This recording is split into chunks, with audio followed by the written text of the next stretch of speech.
Lactic acid এবং তার সঙ্গে সঙ্গে কোল সন্ধানের কিন্তু আমরা পুরো কেল্লা ফতে করে দিয়েছি। কারণ আমি যেভাবে বলে দিয়েছি, যতটুকু বলে দিয়েছি, তোমাদের এর বাইরে চোখ কান বন্ধ করে তোমাদের আর কিচ্ছু পড়ার দরকার নেই। এত সহজে তোমরা কোথাও পাবে না। আমি যেভাবে এক্সপ্লেন করে দেবো, তারপরে তোমাদের আর কোনো কিচ্ছুতে চিন্তা হবে না যে এত সহজেও জিনিসটা হয়।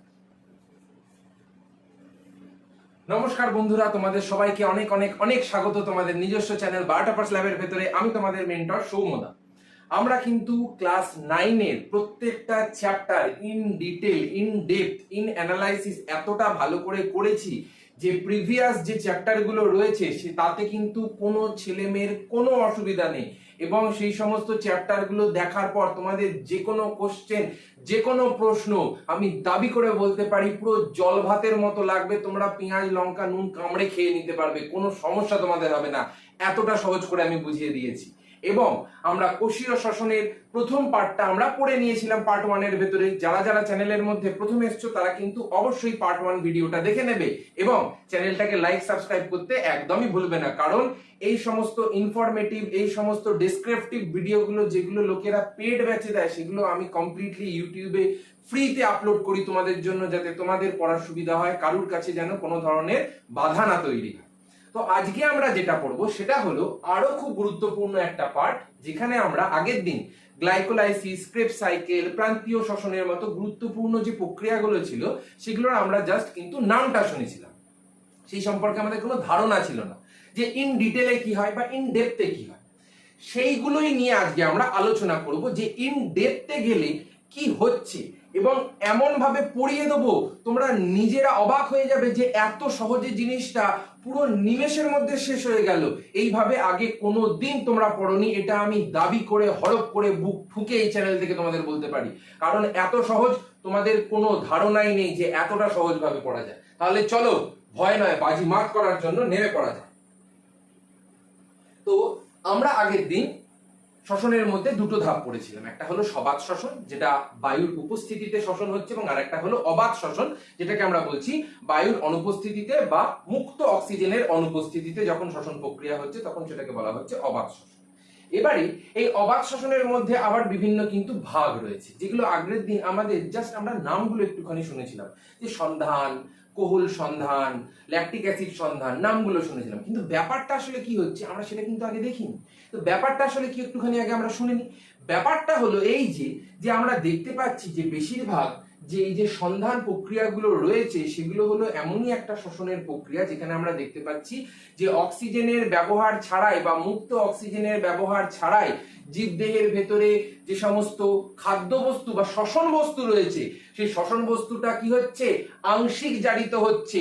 এবং আংশিক জারিত হওয়ার ফলে দেখো লেখাই আছে আংশিক জারণ যখন সম্পন্ন হয়, আমরা আগের দিন কি পড়েছিলাম, তার ফলে কিন্তু আমাদের দেহের ভেতরে যে খাদ্যটা রয়েছে সেটা সম্পূর্ণ জারিত না হলে পুরো শক্তি উৎপন্ন হয় না। তাহলে যেহেতু আংশিক জারিত হচ্ছে তার ফলে যে শক্তিটা উৎপন্ন হচ্ছে সেটাও কিন্তু খুব আংশিক পরিমাণে উৎপন্ন হচ্ছে, পুরোপুরি তো উৎপন্ন হচ্ছে না। এবং তার সঙ্গে সঙ্গে কিছু যৌগ উৎপন্ন হচ্ছে, বা আমরা বলতে পারি জৈব অ্যাসিডও উৎপন্ন হচ্ছে বা জৈব যৌগ উৎপন্ন হচ্ছে। এবং সেই সম্পূর্ণ প্রক্রিয়াটাকেই আমরা বলে থাকি সন্ধান বা ফার্মেন্টেশন। এবারে যদি এই ইকুয়েশনটার দিকে একটুখানি লক্ষ্য করো তাহলে দেখতে পাবে প্রথমে কি আছে, C6H12O6, মানে আমরা কি জেনেছিলাম, C6H12O6 মানে হলো গ্লুকোজ। ঠিক আছে, এবার এই গ্লুকোজ থেকে দেখো পাইরুভিক অ্যাসিড উৎপন্ন হচ্ছে। এবার এই যে গ্লুকোজ থেকে যে পাইরুভিক অ্যাসিড উৎপন্ন হওয়ার যে প্রক্রিয়াটা, এটা আগের দিন আমরা কি পড়েছিলাম, যে এটাকে বলা হয় গ্লাইকোলাইসিস।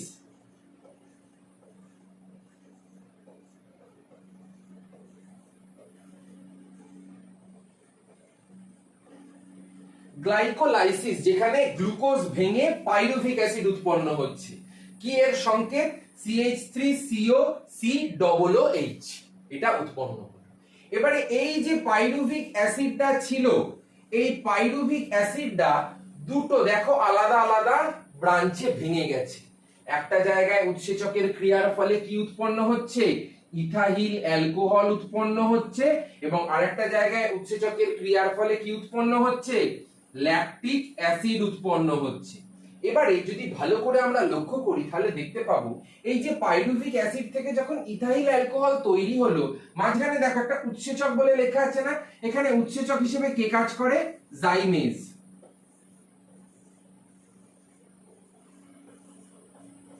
এবং এই জাইমেজের ক্রিয়ার ফলে যে পাইরুভিক অ্যাসিডটা ছিল সেই পাইরুভিক অ্যাসিডটা ইথাইল অ্যালকোহলে কনভার্ট হয়ে গেল এবং তার সঙ্গে সঙ্গে কিছু পরিমাণ কার্বন ডাই অক্সাইড এবং আংশিক শক্তির মুক্তি ঘটেছে। সেই জন্যই দেখো লেখা আছে 50 কিলো ক্যালোরি, 36 কিলো ক্যালোরি। কেন? কারণ এখানে আমরা আগেই বলেছিলাম যেহেতু সম্পূর্ণ শ্বসন বস্তু জারিত হচ্ছে না, তাই সম্পূর্ণ শক্তির মুক্তিও ঘটবে না, তার ফলে আমরা ইথাইল অ্যালকোহল পেয়ে গেলাম। এবং পাইরুভিক অ্যাসিড থেকে যখন ইথাইল অ্যালকোহল তৈরি হলো, এই পদ্ধতিটাকেই আমরা বলে থাকি কোহল সন্ধান। অ্যালকোহল তো সেই অ্যালকোহলের কোহলটাকে নিয়েই আমরা বলেছি কোহল সন্ধান, মানে যেখানে বিভিন্ন ধরনের অ্যালকোহল তৈরি হচ্ছে, বিয়ার, হুইস্কি, রাম, তারপরে দেখবে ভাত অনেক দিন ধরে রেখে দিলে একটা মজে গিয়ে গেঁজা উঠে গিয়ে একটা গন্ধ বেরোতে শুরু করে, ওইগুলো হলো কোহল সন্ধান। এরকম বিভিন্ন ধরনের অ্যালকোহল তৈরি হচ্ছে। তারপরে যদি আমরা লক্ষ্য করি পাইরুভিক অ্যাসিড যেটা ছিল সেই পাইরুভিক অ্যাসিড থেকে পরবর্তীতে দেখো ল্যাকটিক অ্যাসিড তৈরি হয়েছে, এখানেও একটা উৎসেচক কাজ করেছে। এবার এই উৎসেচকের ক্রিয়ার ফলে কি হচ্ছে, সেটা পাইরুভিক অ্যাসিডটা ল্যাকটিক অ্যাসিডে পরিণত হয়ে গেছে। এবারে ল্যাকটিক অ্যাসিডের সংকেতটা কি? CH3CH ব্র্যাকেটের মধ্যে OH COOH। এখানে কিন্তু কোনো ধরনের কার্বন ডাই অক্সাইড উৎপন্ন হবে না। এখান থেকে খুব গুরুত্বপূর্ণ একটা প্রশ্ন আছে, সেটা কি বলতো? সেটা হলো যেটা আসবেই আসবে পরীক্ষায়, সেটা হলো এই যে সন্ধান প্রক্রিয়া, এই সন্ধান প্রক্রিয়ার মধ্যে কোন সন্ধান প্রক্রিয়াতে বা স্পেসিফিক্যালি নাম জিজ্ঞেস করে কোন সন্ধান প্রক্রিয়াতে আমরা দেখতে পাই যে কার্বন ডাই অক্সাইড উৎপন্ন হয়েছে? দেখো লেখা আছে কোহল সন্ধানে। কোহল সন্ধানের মধ্যেই তো কার্বন ডাই অক্সাইড উৎপন্ন হচ্ছে। আর যদি জিজ্ঞেস করে সন্ধানের মধ্যে কোন পার্টিকুলার সন্ধান প্রক্রিয়াটা আমরা দেখতে পাচ্ছি যে কার্বন ডাই অক্সাইড উৎপন্ন হচ্ছে না, তাহলে কি হবে? ল্যাকটিক অ্যাসিড সন্ধানে। কারণ ল্যাকটিক অ্যাসিডে তো আমরা এখানে কোনো কার্বন ডাই অক্সাইড উৎপন্ন হয়েছে দেখতেই পাচ্ছি না, এখানে শুধুমাত্র ল্যাকটিক অ্যাসিড আর 36 কিলো ক্যালোরি শক্তি উৎপন্ন হয়েছে। এই হলো ঘটনা। এবার তোমাকে মনে হতে পারে যে দাদা এই ল্যাকটিক অ্যাসিড দিয়ে কি বুঝতে পারলাম না, অ্যালকোহল তো বুঝতে পারলাম না। ল্যাকটিক অ্যাসিড মানে হলো আমরা যে দেখবে ল্যাক্টোব্যাসিলাসের পাউডার কিনে এনে আমরা দুধ থেকে দই জমাচ্ছি, বাড়িতে দুধ থেকে দই জমাচ্ছি, এই যে দই হয়ে গেল দুধ থেকে, ওই দইটাই হলো ল্যাকটিক অ্যাসিড। ওটা ফার্মেন্টেশনের ফলে দুধ দইতে কনভার্ট হয়ে গেছে, এই হলো ঘটনা। সেখানে ল্যাক্টোব্যাসিলাসের ক্রিয়ার ফলে সেটা সম্পন্ন হয়ে থাকে। এবারে যদি পার্টিকুলারলি আমরা বলি যে কোথায় কোথায় সন্ধানটা হয়ে থাকে, ব্যাকটেরিয়ার দেহের ভেতরে হয়, যেমন এক্ষুনি বললাম ল্যাক্টোব্যাসিলাস। কিছু কিছু ছত্রাক আছে যেমন ইস্টের মাধ্যমে পাউরুটি, বেকারি শিল্প এগুলো গড়ে উঠেছে। আমাদের মানুষের পেশিকোষের মধ্যেও সম্পন্ন হয় এবং কিছু কিছু অণুজীবের কোষ আছে, সেই সমস্ত অণুজীবের কোষের ভেতরেও কিন্তু এটা সম্পন্ন হয়ে থাকে। ক্লিয়ার? এরপরে চলে আসো সন্ধানের প্রকারভেদ। সন্ধানের প্রকারভেদের ভেতরে আমরা কি পড়লাম? দুটো প্রক্রিয়া পড়লাম, একটা কোহল সন্ধান, একটা ল্যাকটিক অ্যাসিড সন্ধান। এবারে কোহল সন্ধানে আমরা কি বললাম এতক্ষণ ধরে? যে পাইরুভিক অ্যাসিডটা ছিল সেটা যখন জাইমেজের ক্রিয়ার ফলে, দেখো জাইমেজ, এই যে জাইমেজের ক্রিয়ার ফলে যখন সেটা ইথাইল অ্যালকোহলে কনভার্ট হয়ে যাচ্ছে C2H5OH এ, তার সঙ্গে সঙ্গে কার্বন ডাই অক্সাইড উৎপন্ন হচ্ছে এবং 50 কিলো ক্যালোরি শক্তিও উৎপন্ন হচ্ছে, সেইটাকেই আমরা কিন্তু বলে থাকি কোহল সন্ধান। কোহল সন্ধান আর কিচ্ছু না, পুরো পাতির জল ভাত একটা জিনিস। কত সহজ করে বুঝিয়ে দিলাম, তোমরা নিজেরা দেখলে বুঝতে পারবে। তারপরে যদি চলে আসি ল্যাকটিক অ্যাসিড সন্ধান, এগুলো তোমাদের ওই জাস্ট ছোট কোশ্চেনে জিজ্ঞাসা করবে, জাস্ট এই সংজ্ঞাটা লিখবে, বিক্রিয়াটা লিখবে, হয়ে যাবে। আর কিচ্ছু এর ভেতর থেকে ইন ডিটেইলে জিজ্ঞেস করবে না, তোমাদের এতটুকুই দেওয়া রয়েছে। তারপরে চলে আসো ল্যাকটিক অ্যাসিড সন্ধান। ল্যাক্টোব্যাসিলাস বলে একটা ব্যাকটেরিয়া আছে, আমরা সবাই জানি পেটের জন্য ভালো, সেই জন্য আমরা পেটে অসুখ হলে দই খাই। কেন? কারণ পেটের ভেতরে ল্যাক্টোব্যাসিলাস হলো গুড ব্যাকটেরিয়া, আমাদের দেহটাকে সুস্থ রাখবে। এবার এই যে গ্লুকোজটা ছিল, এই গ্লুকোজ থেকে পাইরুভিক অ্যাসিড তৈরি হতেই হবে, তৈরি হতেই হবে। প্রত্যেকটা কোষের ভেতরে বা প্রত্যেকটা জীবদেহের কোষের ভেতরে যখনই শ্বসন প্রক্রিয়া সম্পন্ন হচ্ছে, জিজ্ঞেস করা হয় একটা সাধারণ কমন প্রক্রিয়ার নাম বলো যেটা সবাত শ্বসন, অবাত শ্বসন সবার মধ্যে হচ্ছে। মানে আমার থেকে শুরু করে, তোমার থেকে শুরু করে একটা কি বলবো ব্যাকটেরিয়ার দেহের ভেতরেও হচ্ছে। সেই প্রক্রিয়াটাকে কি বলা হয়? সেই প্রক্রিয়াটাকে বলা হয় গ্লাইকোলাইসিস, যেটা দেখো একদম তোমাদের প্রথমে আমি বলেছিলাম, এই গ্লাইকোলাইসিস। এটা হলো একদম কমন একটা প্রক্রিয়া, যেটা সবার ভেতরে শ্বসন প্রক্রিয়া শুরু হওয়ার সময় আগে এটা হবে, তারপরে শুরু হচ্ছে ফার্দার প্রক্রিয়াটা, তার আগে হবে না, যেটা বলছি। এবারে অক্সিজেনের অনুপস্থিতিতে, এখানে কোথাও অক্সিজেন দেখতে পাচ্ছ, আগে পিছুতে কোথাও দেখতে পাচ্ছ অক্সিজেনের অনুপস্থিতিতে এই যে পাইরুভিক অ্যাসিডটা ছিল, এই পাইরুভিক অ্যাসিডটা ল্যাকটিক অ্যাসিডে কনভার্ট হয়ে গেছে, যেটাকে আমরা বলছি CH3CH ব্র্যাকেটের মধ্যে OHCOOH। এই হলো ল্যাকটিক অ্যাসিডের সংকেত।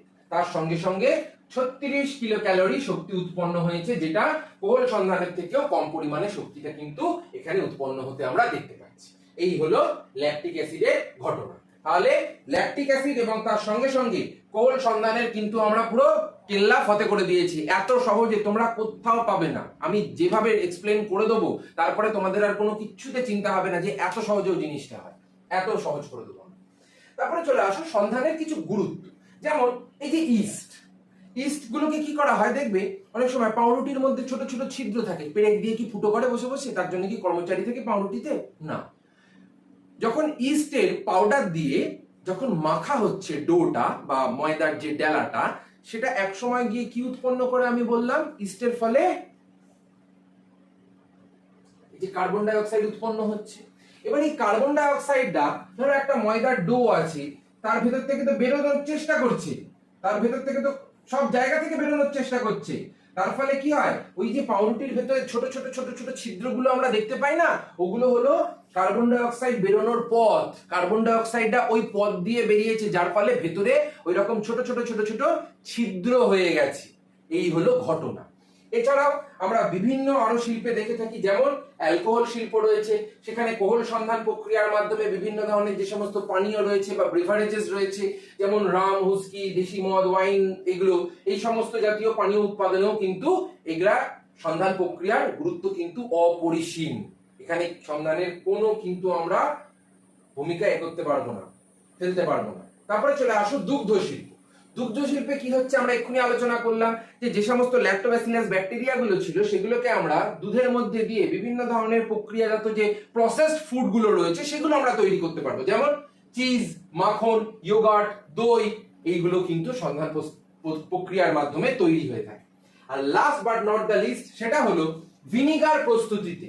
ভিনিগার কি করে তৈরি করা হয়, গুড়ের সঙ্গে যদি আমরা ইস্ট মিশিয়ে দিই, তাহলেই সেখান থেকে কি তৈরি হয়ে যাচ্ছে, অ্যাসিটিক অ্যাসিড তৈরি হয়ে যাচ্ছে, এবং এই অ্যাসিটিক অ্যাসিডটাকে আমরা বলে থাকি ভিনিগার। এবং এই ভিনিগার দেখবে অনেক সময় মা বাড়িতে যখন রান্না করে, চিলি চিকেন করছে, মাংসের বিভিন্ন ধরনের আইটেম করছে, আগে থেকে ভিনিগার দিয়ে ম্যারিনেট করে রাখে না, ভিনিগার কিন্তু ম্যারিনেশনে সাহায্য করে থাকে। সেই জন্য ভিনিগার প্রস্তুতিতেও এই সন্ধানের গুরুত্ব কিন্তু অপরিসীম।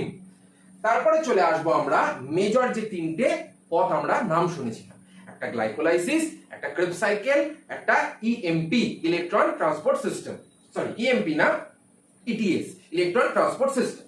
এবারে এই যে গ্লাইকোলাইসিস যে প্রক্রিয়াটা আছে, এই গ্লাইকোলাইসিসের ক্ষেত্রে আমরা কি দেখতে পাচ্ছি, আগেও আমরা বলেছিলাম যে গ্লুকোজ থেকে অক্সিজেনের উপস্থিতিতে অথবা অনুপস্থিতিতে যখন জারণের ফলে পাইরুভিক অ্যাসিড উৎপন্ন হচ্ছে, তখনই সেই প্রক্রিয়াটাকে বলা হয় গ্লাইকোলাইসিস। এখানে গ্লাইকো কথাটার মানেই হলো গ্লুকোজ,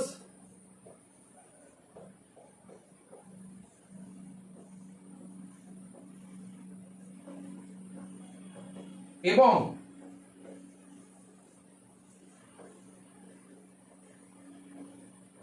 লাইসিস কথার মানে হলো ভাঙন।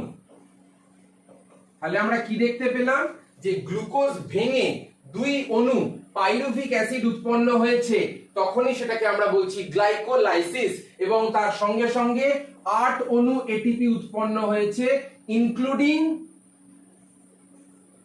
ETS, electron transport system. আর যদি আমরা ইটিএস টাকে বাদ দিই, ইটিএস এর দ্বারাও তো এটিপি উৎপন্ন হয়ে এর মধ্যে ঢুকেছে, ইটিএস এর হিসেবটাকে আমরা যদি বাদ দিই, তাহলে ইটিএস এর দ্বারা পার্টিকুলারলি 6 অণু এটিপি উৎপন্ন হয়। তাহলে এখানে আমরা কি দেখতে পাচ্ছি, যে এই 8 অণুর থেকে যদি 6 অণু বাদ দিয়ে দিই, তাহলে পার্টিকুলারলি শুধুমাত্র গ্লাইকোলাইসিসে ক অণু এটিপি উৎপন্ন হলো, 2 অণু এটিপি উৎপন্ন হলো। আলটিমেটলি 2 অণু এটিপি কিন্তু গ্লাইকোলাইসিসে গেইন হলো। এই হলো ঘটনা। এবারে যদি আরেকটা জিনিস লক্ষ্য করি, অনেক সময় বলা হয় যে গ্লাইকোলাইসিসকে ইএমপি পথ বলা হয় কেন, তার কারণ হলো এই যে ই এম আর পি, এগুলো হলো তিনজন বিজ্ঞানীর ফার্স্ট ইনিশিয়াল লেটার নামের। যেমন ই মানে হলো এমডেন, এম মানে হলো মেয়ারহফ, আর পি মানে হলো পার্নেস। দেখো এমডেন, মেয়ারহফ, পার্নেস, যেহেতু গ্লাইকোলাইসিসটা প্রথম লক্ষ্য করেছিলেন বা পর্যবেক্ষণ করেছিলেন, সেই জন্যে ওনার নাম অনুসারে এটাকে আমরা বলে থাকি ইএমপি পথ। আর কিচ্ছু না, একদম সোজা সরল জিনিসগুলো এতদিন ধরে আমরা জড়িবুটি করে মাথার মধ্যে রেখে দিয়েছিলাম বলে, না হলে এমন কিচ্ছু কঠিন ব্যাপার না, একদম পাতি জিনিসগুলো চুটকিতে হয়ে যাবে তোমাদের এগুলো। তারপরে আমাদের গ্লাইকোলাইসিসটা দেখতে হবে। গ্লাইকোলাইসিস যতটুকু আমি স্ক্রিনের মধ্যে বলেছি ততটুকুই তোমরা করবে এবং ততটুকুতেই তোমাদের কিন্তু স্কুলের পরীক্ষায় পুরো নাম্বার দেবে, কোনো চিন্তার ব্যাপার। এবার এখানে অন্তর্বর্তী অনেক পথ আছে, তোমরা যদি সহায়িকা দেখে থাকো বা ইন্টারনেটে দেখে থাকো ছবি, তাহলে দেখবে এর ভেতরে অনেক জৈব অ্যাসিড মাঝখানে উৎপন্ন হচ্ছে, জৈব যৌগ উৎপন্ন হচ্ছে, কিন্তু আমাদের অত লাগবে না, তোমাদের অত ইন ডিটেলস নেই, সেগুলো ক্লাস 11-12 এ। তো প্রথম যেটা আছে সেটা কি আছে, সেটা হলো গ্লুকোজ। গ্লুকোজটা কি? গ্লুকোজটা হলো একটা 6 কার্বন যুক্ত একটা যৌগ। গ্লুকোজটা হলো একটা 6 কার্বন যুক্ত একটা যৌগ। এবার এই গ্লুকোজ থেকে আলটিমেটলি কি তৈরি হচ্ছে? পাইরুভিক অ্যাসিড উৎপন্ন হচ্ছে। তাহলে আমরা যদি বলি যে এক অণু গ্লুকোজ থেকে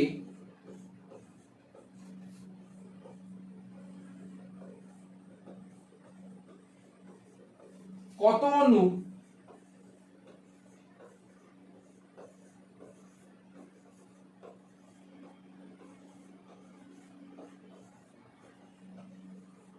পাইরুভিক অ্যাসিড উৎপন্ন হয়েছে এক অণু থেকে। গ্লুকোজের মধ্যে কি থাকে? 6টা কার্বন থাকে তো। আর পাইরুভিক অ্যাসিড কি? পাইরুভিক অ্যাসিড হলো 3 কার্বন যুক্ত যৌগ।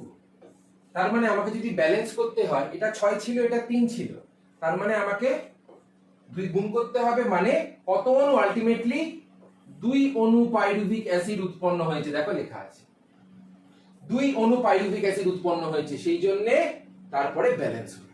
এই হলো ঘটনা।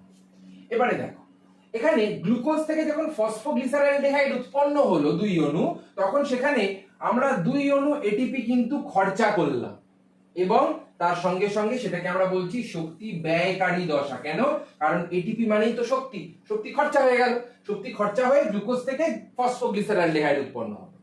এবারে এই যে ফসফোগ্লিসারালডিহাইড ছিল, এই ফসফোগ্লিসারালডিহাইড থেকে যখন পাইরুভিক অ্যাসিড উৎপন্ন হচ্ছে, তখন এখানে দেখো 4 অণু এটিপি উৎপন্ন হয়েছে এবং তার সঙ্গে সঙ্গে NADH2 উৎপন্ন হয়েছে 2 অণু।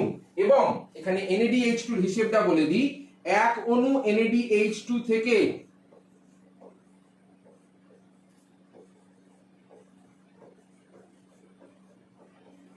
3 অণু এটিপি উৎপন্ন হয়।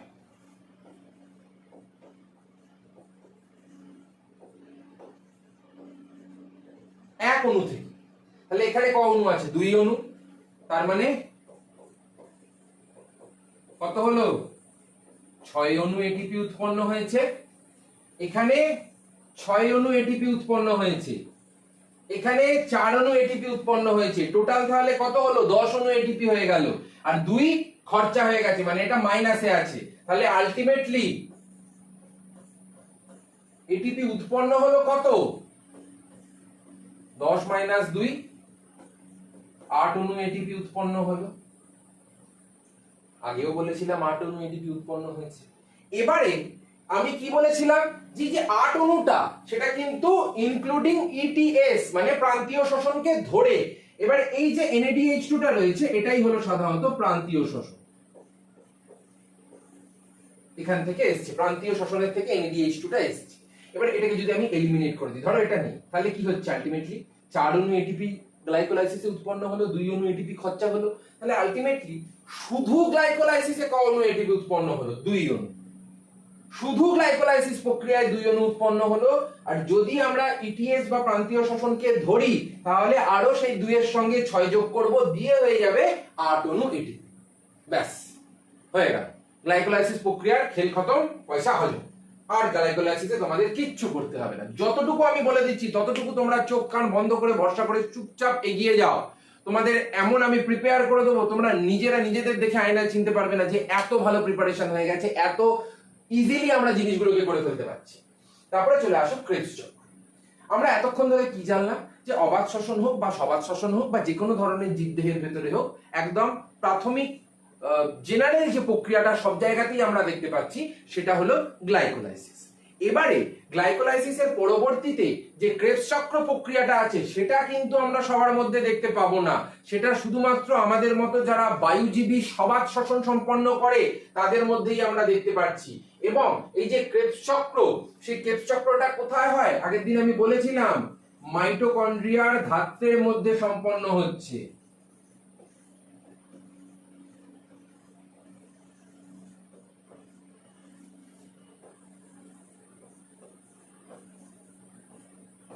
মাইটোকন্ড্রিয়ার ধাত্রের মধ্যে ক্রেবস চক্র সংঘটিত হয় এবং কি উৎপন্ন হচ্ছে?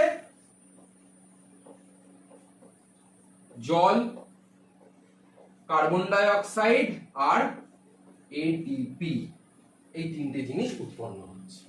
এবারে সংজ্ঞাটা যদি দেখি আমরা একটুখানি দেখি, তাহলে ব্যাপারটা হলো আলটিমেটলি এই যে পাইরুভিক অ্যাসিডটা, এই পাইরুভিক অ্যাসিডটা যখন পরবর্তী পর্যায়ে ঢুকে যাচ্ছে এবং এই পাইরুভিক অ্যাসিড থেকে যখন অ্যাসিটাইল কোয়ে উৎপন্ন হয়ে তারপরে বিভিন্ন প্রকারের ইন্টারনাল অন্তর্বর্তী যে বিভিন্ন ধরনের জৈব অ্যাসিডগুলো উৎপন্ন হচ্ছে, সেই প্রক্রিয়াটা যেহেতু একটা চক্রাকার প্রক্রিয়া, এইরকম রাউন্ড রাউন্ড ঘুরছে। আগেরটা কি ছিল? গ্লাইকোলাইসিসটা একটা লম্বা রৈখিক প্রক্রিয়া ছিল, কিন্তু এইটা যেহেতু একটা চক্রাকার প্রক্রিয়া, এইভাবে কন্টিনিউয়াসলি ঘুরতে থাকছে, সেই জন্য এটাকে আমরা বলছি ক্রেবস চক্র। চক্রাকারে বারবার বারবার রোটেট হচ্ছে এবং কি কি উৎপন্ন হচ্ছে এক্ষুনি বললাম, কার্বন ডাই অক্সাইড, জল এবং শক্তি, এই তিনটে জিনিস উৎপন্ন হচ্ছে এবং এটিপিটাই হলো আসলে শক্তি, আর কিচ্ছু না। এবারে যদি আমরা ক্রেবস চক্রটার দিকে দেখি, ক্রেবস চক্রটার দিকে দেখি, তাহলে আমরা কি দেখতে পাচ্ছি? যে পাইরুভিক অ্যাসিডটা সেই গ্লাইকোলাইসিসে উৎপন্ন হয়েছিল, সেই পাইরুভিক অ্যাসিডটাই কিন্তু এখানে আসছে এবং সেই পাইরুভিক অ্যাসিডটাই পরবর্তীতে কি হচ্ছে না, সেখান থেকে কার্বন ডাই অক্সাইড উৎপন্ন হয়ে বেরিয়ে যাচ্ছে এবং সেখান থেকে NADH2 বেরিয়ে যাচ্ছে উৎপন্ন হয়ে। এটা হলো উৎপন্ন, বাইরের দিকে তীরচিহ্ন মানে উৎপন্ন, ভেতরের দিকে তীরচিহ্ন মানে হলো খরচা। তো বাইরের দিকে উৎপন্ন হয়ে বেরিয়ে গেল, কার্বন ডাই অক্সাইড বেরিয়ে গেল, 2 অণু NADH2 বেরিয়ে গেল। আর হিসেব কি বলেছিলাম? এটিপি 2 অণু NADH2 মানে হলো 2 × 3 মানে 6 অণু এটিপি প্রথম ধাপেই উৎপন্ন হয়েছে। এবারে এই যে অ্যাসিটাইল কোয়েটা ছিল, এই অ্যাসিটাইল কোয়েটা এবারে চক্রাকারের মধ্যে প্রবেশ করলো। চক্রাকারের মধ্যে যখনই প্রবেশ করছে, অ্যাসিটাইল কোয়ে থেকে প্রথম যে যৌগটা উৎপন্ন হলো সেটাকে আমরা বলে থাকি সাইট্রিক অ্যাসিড। এবং এই সাইট্রিক অ্যাসিড যেহেতু প্রথম উৎপন্ন যৌগ এবং 3টে কার্বক্সিলিক মূলক যুক্ত যৌগ, সেই জন্য এটাকে ক্রেবস চক্রকে আমরা ট্রাই কার্বক্সিলিক অ্যাসিড সাইকেলও বলে থাকি অথবা সাইট্রিক অ্যাসিড সাইকেলও বলে থাকি। কেন? কারণ এই ক্রেবস চক্রের মধ্যে প্রথম যে উপাদানটা উৎপন্ন হলো সেটা হলো সাইট্রিক অ্যাসিড এবং সাইট্রিক অ্যাসিডের মধ্যে 3টে কার্বক্সিল মূলক থাকে। এক্ষুনি আমরা দেখতে পাবো সাইট্রিক অ্যাসিডের মধ্যে 3টে কার্বক্সিল মূলক থাকে, সেই জন্য এটাকে আমরা ট্রাই কার্বক্সিলিক অ্যাসিড সাইকেলও কিন্তু আমরা বলে থাকি। এবারে লক্ষ্য করো, এই যে সাইট্রিক অ্যাসিডটা ছিল, এই সাইট্রিক অ্যাসিডটা এবারে এদিকে ঘুরে এসে সেটা কি হলো? অক্সালো অ্যাসিটিক অ্যাসিড তৈরি করলো এবং ফার্দার এই অক্সালো অ্যাসিটিক অ্যাসিড আবার অ্যাসিটাইল কোয়ে এবং অ্যাসিটাইল কোয়ে থেকে আবার সাইট্রিক অ্যাসিড, এইভাবে সার্কুলারে ঘুরতে থাকছে। এবার এখানে যদি লক্ষ্য করো, তাহলে প্রথমে 6 অণু এটিপি উৎপন্ন হয়েছিল, তারপরে এখানে আবার লক্ষ্য করো আবার 6 অণু NADH2 রয়েছে, মানে আবার আমরা কি করব? 6 × 3 করে দেবো, মানে 3 × 6 18 অণু এটিপি উৎপন্ন আবার এখানে হয়ে গেল, তাই তো?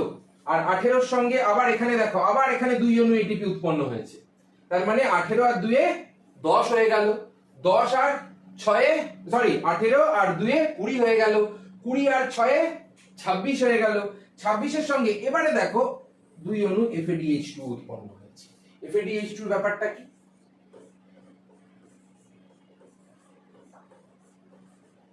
2 অণু FADH2 মানে হলো 2 × 2 মানে 4 অণু এটিপি। এখানে ব্যাপারটা হলো যে 1 অণু FADH2 মানে হলো 2 অণু এটিপি এবং 1 অণু NADH2 মানে হলো 3 অণু এটিপি, সেই হিসেবেই কিন্তু করা হয়েছে। তাহলে এবারে হিসেবটা করে নিই আমরা। 6 হলো, 18 হলো, দুটো এটিপি ডাইরেক্ট আছে এখানে, আর এখানে 2 দুগুণে 4 হলো। তাহলে 18 আর 2 এ 10, সরি 18 আর 2 এ 20, আর 6 আর 4 এ 10, মানে টোটাল কটা হলো? কত হচ্ছে? 30টা।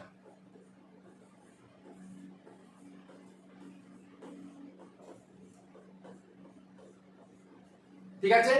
আর আগে গ্লাইকোলাইসিস ইনক্লুডিং ইটিএস এ আমরা কটা পেয়েছিলাম?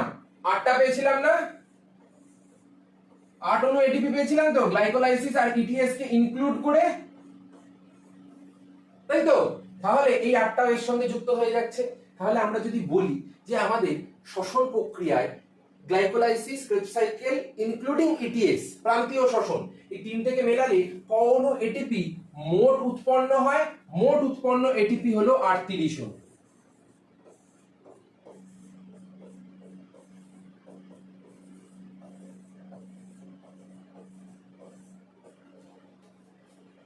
এর মধ্যে 30 অণু এসছে ক্রেবস সাইকেল থেকে,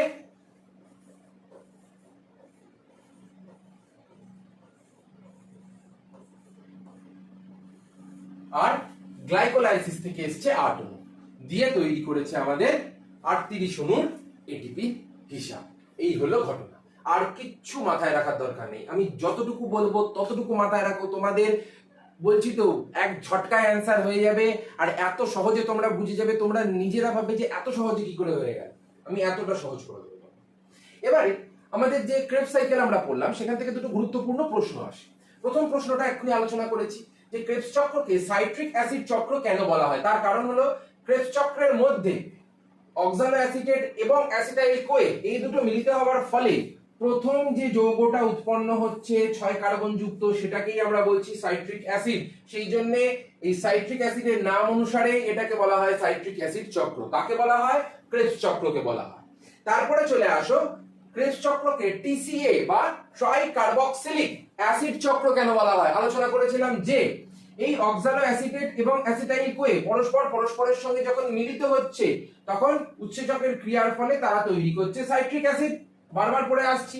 এবং এই সাইট্রিক অ্যাসিডের মধ্যে আমরা 3টে মূলক দেখতে পাচ্ছি কার্বক্সিলিক যৌগে, 1টা 2টো 3টে। যেহেতু 3টে রয়েছে, সেজন্য এটাকে আমরা বলছি ট্রাই কার্বক্সিলিক অ্যাসিড চক্র। আর কিচ্ছু একদম সোজা করে উদাহরণ দিয়ে বিক্রিয়া সমেত লিখবে, পুরো ছাঁকা নাম্বার উঠবে। আমি যতটুকু বলে দিচ্ছি তার বাইরে আর কিছু চিন্তা ভাবনা করার দরকার নেই।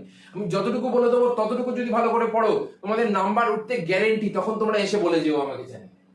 তারপরে চলে আসো গ্লাইকোলাইসিস এবং ক্রেবস চক্রের মধ্যে পার্থক্য। আমরা কি বললাম বেসিক জিনিসগুলো, যে গ্লাইকোলাইসিসের স্থান কোথায় আছে? গ্লাইকোলাইসিসের স্থান হলো কোষের সাইটোপ্লাজমের ভেতরে, এবং ক্রেবস চক্রের যে স্থান সেটা হলো মাইটোকন্ড্রিয়াল ধাত্রের ভেতরে। গ্লাইকোলাইসিসের ভেতরে শক্তির আংশিক মুক্তি ঘটে এবং ক্রেবস চক্রের ভেতরে শক্তির সম্পূর্ণ মুক্তি ঘটে। তার ফলে গ্লাইকোলাইসিসে উৎপন্ন শক্তির পরিমাণটা কম এবং ক্রেবস চক্রের ভেতরে উৎপন্ন শক্তির পরিমাণটা কিন্তু বেশি। এবং তার সঙ্গে সঙ্গে গ্লাইকোলাইসিসের ক্ষেত্রে অসম্পূর্ণ জারিত হয়, যেহেতু কম পরিমাণ শক্তি উৎপন্ন হচ্ছে, এবং ক্রেবস চক্রের ক্ষেত্রে গ্লুকোজ সম্পূর্ণ জারিত হয়, তার ফলে অনেক বেশি পরিমাণ শক্তি উৎপন্ন হচ্ছে। এবার শক্তির অনুপাতটা কত ছিল এখানে? 30 অণু এটিপি উৎপন্ন হয়েছে। এবং গ্লাইকোলাইসিসের ভেতরে পার্টিকুলারলি যদি শুধু গ্লাইকোলাইসিস বলি, তাহলে 2 অণু এটিপি উৎপন্ন হয়েছে, কিন্তু ইটিএস কে ইনক্লুড করলে তখন 8 অণু হচ্ছে, তাও 30 এর ধারে কাছে যেতে পারছে না, মানে কম পরিমাণে শক্তি কিন্তু উৎপন্ন হয়েছে। এবং গ্লাইকোলাইসিসের ক্ষেত্রে আরো একটা গুরুত্বপূর্ণ পয়েন্ট কি বলেছিলাম, যে গ্লাইকোলাইসিস আমাদের দেহ থেকে শুরু করে অবায়ুজীবী দেহ থেকে শুরু করে ব্যাকটেরিয়ার দেহ থেকে শুরু করে সবার দেহের ভেতরে একটা প্রাথমিক প্রক্রিয়াটাই হলো গ্লাইকোলাইসিস। এবং যে ক্রেবস চক্র রয়েছে, সেই ক্রেবস চক্রটা কিন্তু সবার শ্বসনের দ্বিতীয় দশা, যেটা শুধুমাত্র কিন্তু আমাদের মতো বায়ুজীবী যারা জীব রয়েছে তাদের দেহের ভেতরে কিন্তু সম্পন্ন হওয়া সম্ভব। তাছাড়া কোনোভাবে আংশিক অক্সিজেনের উপস্থিতিতে বা অক্সিজেন নেই এরকম পরিবেশে কিন্তু হবে না, এটা শুধুমাত্র আমাদের দেহের ভেতরে সম্ভব। তাহলে আশা করি খুব ভালো করে গ্লাইকোলাইসিস এবং ক্রেবস চক্রটা বোঝা গেছে, কারুর কোথাও কোনো সমস্যা নেই, কারণ আমি যেভাবে বলে দিয়েছি, যতটুকু বলে দিয়েছি তোমাদের এর বাইরে চোখ কান বন্ধ করে তোমাদের আর কিচ্ছু পড়ার দরকার নেই। যতটুকু আমি বলবো শুধু ততটুকু তোমরা পড়ো, তারপরে ভরসা করে শুধু এগিয়ে যাও, তোমাদের রেজাল্ট কথা বলে দেখাবে। তারপরে চলে আসো প্রান্তীয় শ্বসন। প্রান্তীয় মানে বুঝতেই পারছি না, ব্যাপারটা একদম লাস্টে চলে এসেছে, গ্লাইকোলাইসিস হয়ে গেল, ক্রেবস চক্র হয়ে গেল, এবারে তো লাস্টেই চলে এসেছে শ্বসনে, সেই জন্য এটাকে বলা হয় ইলেকট্রন ট্রান্সপোর্ট সিস্টেম বা প্রান্তীয় শ্বসন। যেখানে আমরা দেখতে পাচ্ছি যে হাইড্রোজেনটা যে বেরিয়ে এসেছিল, এই যে দেখো এখানে লক্ষ্য করো, এই যে হাইড্রোজেন গুলো যে বেরিয়ে চলে এসেছে, NADH2 H2 টা, এখানে H2, এখানে H2, এবারে এই যে হাইড্রোজেনটা সেটা আমরা দেখতে পাচ্ছি যে ক্রেবস চক্রের বিভিন্ন পর্যায়ে জারণ ক্রিয়ার ফলে যে হাইড্রোজেন আয়নটা অপসারিত হয়ে গেছিল, সেগুলো এবারে বিভিন্ন ধরনের যে ইলেকট্রন বাহক ছিল, মানে এখানে একটা বাহক আছে, এখানে একটা বাহক আছে, এখানে একটা বাহক আছে, এগুলো হলো সমস্ত ইলেকট্রন বাহক।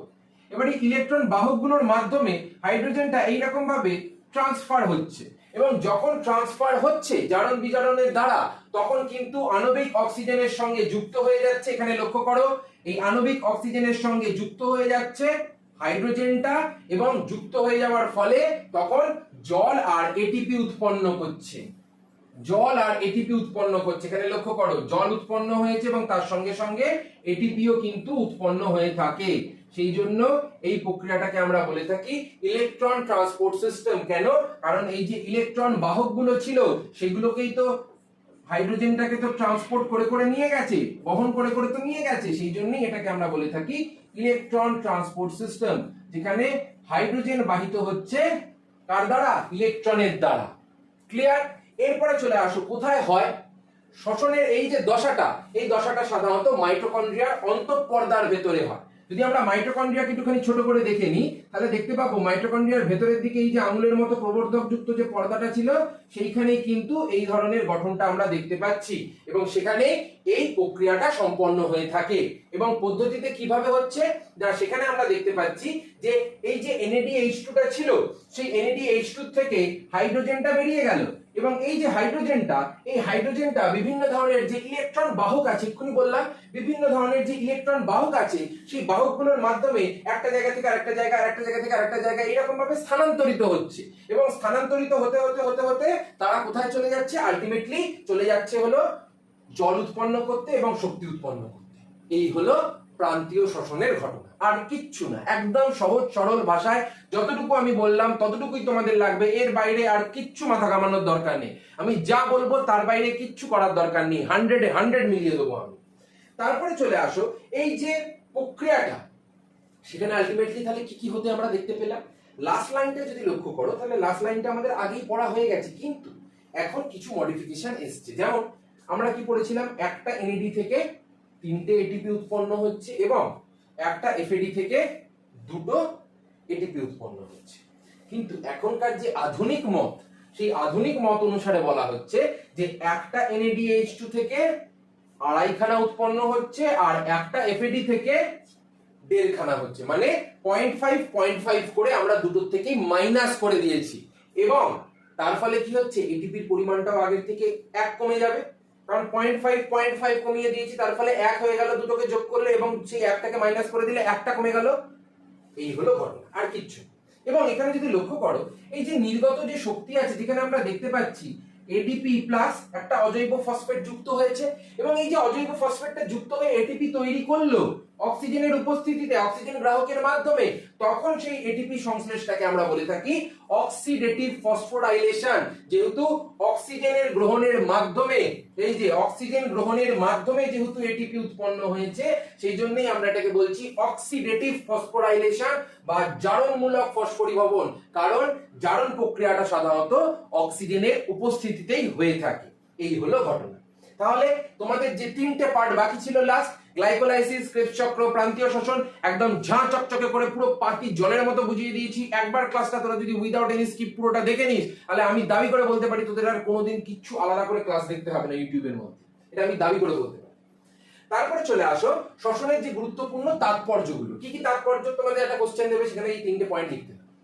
প্রথম তাৎপর্য হলো শক্তির মুক্তি ঘটে। আমরা কি দেখেছিলাম যে আমাদের দেহের ভেতরে যে গ্লুকোজটা আছে সেটা জারিত হয়ে 686 কিলো ক্যালোরি শক্তি উৎপন্ন হচ্ছে, বা কোমল সন্ধানের মধ্যেও শক্তি উৎপন্ন হচ্ছে, বা ল্যাকটিক অ্যাসিড সন্ধানের ভেতরেও শক্তি উৎপন্ন হচ্ছে, বা সবাত শ্বসনের মধ্যেও শক্তি উৎপন্ন হচ্ছে।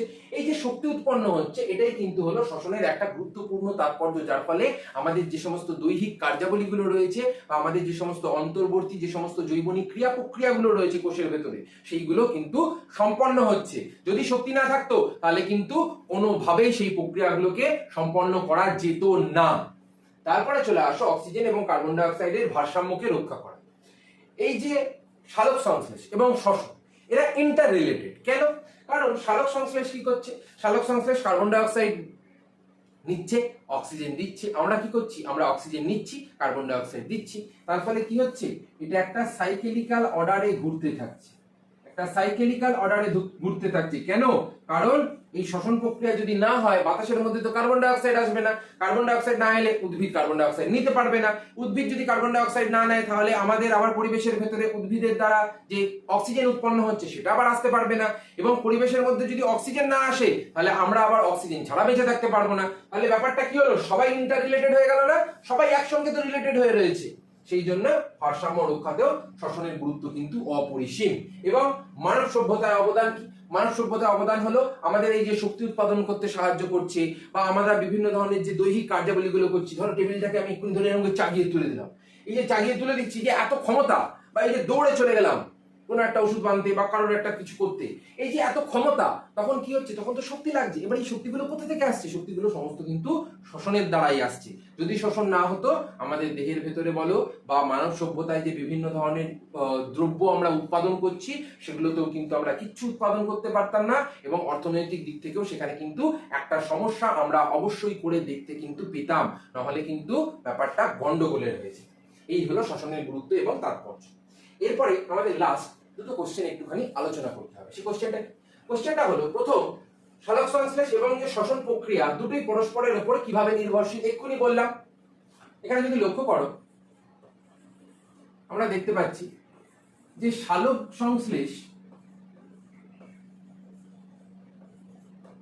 সেখানে কি হচ্ছে? সেখানে কার্বন ডাই অক্সাইড উৎপন্ন হচ্ছে। এবার এই কার্বন ডাই অক্সাইডটা কোথায় যাচ্ছে?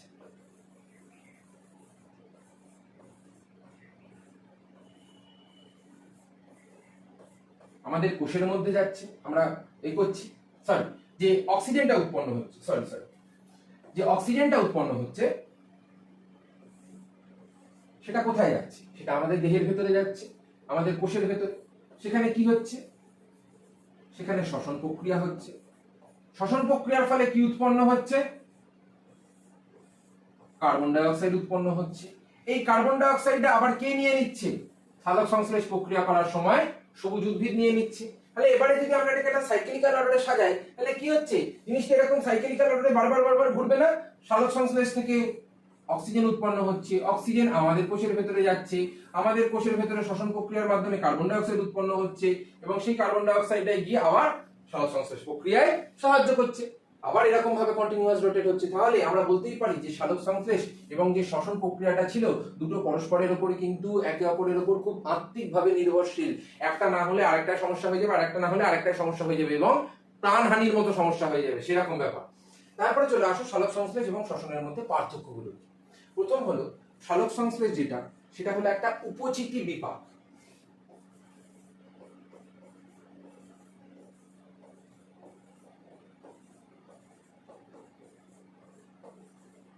আমি লিখে দিচ্ছি, তোমরা পয়েন্টগুলো নোট করে নাও। আর শ্বসন হলো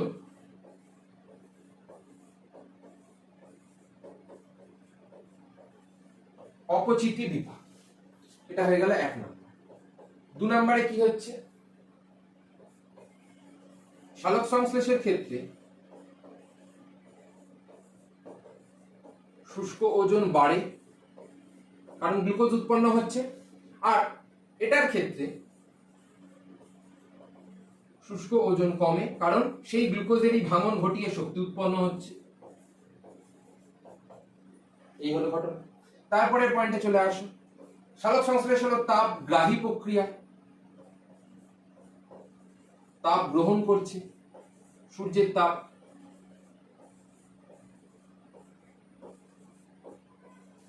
আর এটা কি? এটা হলো তাপমোচী প্রক্রিয়া, তাপ ছাড়ছে, শরীর গরম হয়ে যাচ্ছে খাওয়ার পর।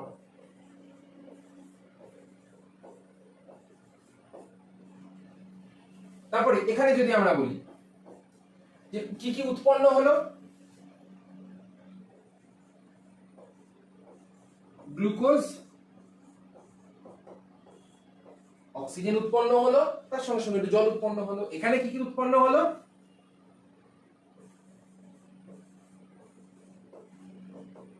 শক্তি আর কার্বন ডাই অক্সাইড। এই হলো ঘটনা। এর বাইরে আর কিচ্ছু আমাদের জানার দরকার নেই। এটা একটা সুন্দর ছক কাটবে, বাক্যে বানাবে, বাক্যে বানিয়ে সেগুলো লাস্টে এই সাইডের দিকে একটা বিষয় বলে একটা ছক বানাবে, এবং বিষয়ের মধ্যে কোন কোন বিষয়ের মধ্যে এগুলো লিখছো। যেমন প্রথমেরটা হলো প্রক্রিয়া,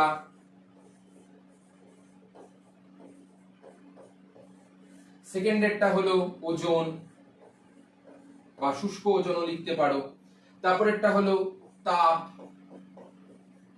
এবং লাস্টেরটা হলো উৎপন্ন পদার্থ।